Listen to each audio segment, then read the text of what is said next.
Print email Facebook Twitter more analysis NSW Intercity train costs face blowout to make fleet fit tracks on Blue Mountains line. When you find a cheap pair of fashionable shoes, there is a sense of accomplishment, because you have found a bargain.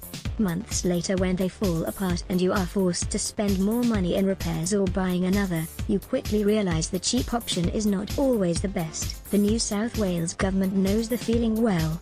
It has discovered the fleet of intercity trains it has ordered from South Korea, at the bargain price $2.3 billion, will not fit the tracks in the Blue Mountains, west of Sydney. While the government denies costs are blowing out, the ABC has learned the first bill from contractor Downer Reedy came in at $43 million.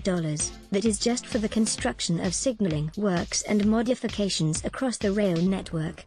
The government had hoped the trains would prove 25% cheaper than locally made trains, but it must change 20 stations to accommodate the new intercity fleet, which means cutting away at the platforms and tunnels that are too narrow and too low. The opposition said platforms at Blue Mountain stations, such as Lyndon and Wirramoo, are too short for the new trains, which would be up to 205 meters long. Cost could rise to $3.9 billion, Auditor General says. Opposition transport spokeswoman Jodi Mackay said the government needs to be honest about how much this is going to cost. We know they have forked out $43 million.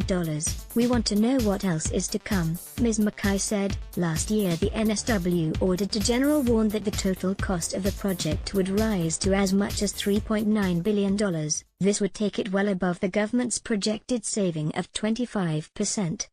They have made a right mess of this, Ms. Mackay said.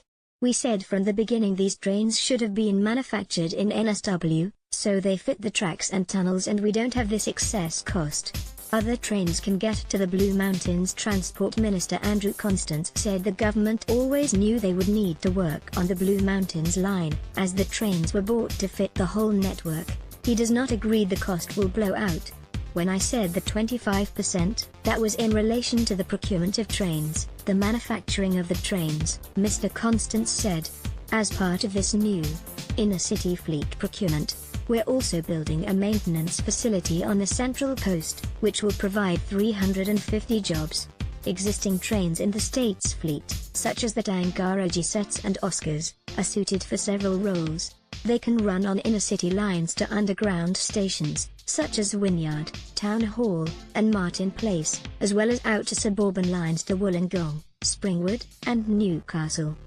The government said there are 6 other trains types that cannot get to the Blue Mountains. We have been to market. We're in a live tender situation at the moment, Mr. Constance said. Once I sign that contract, I will be revealing the final cost. Print email Facebook